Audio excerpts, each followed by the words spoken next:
Call number 100 এইটা লিখবে, এটা হ্যাঁ 10048 577 57731। তারপর হবে ডিএমএস নাম্বার, তারপর ডিওসি নম্বর। বুঝেছো? হয়ে গেল এটা।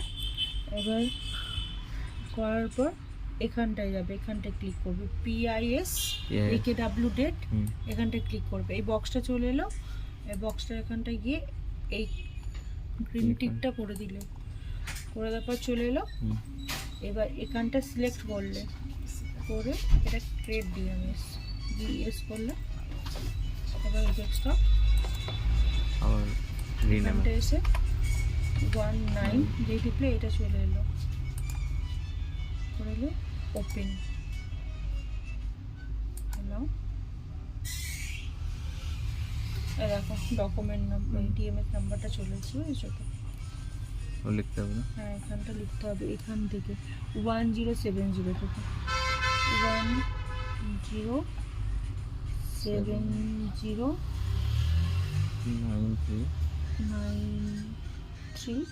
9391 914 10709391 হয়ে গেল।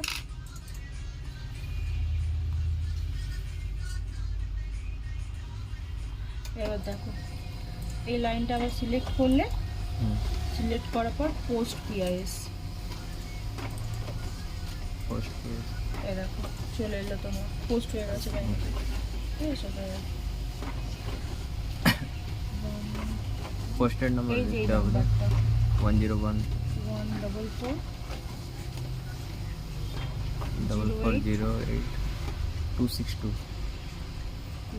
बोले बस सीजन 1014408 कार 262। ডকুমেন্ট নাম্বার লিখুন।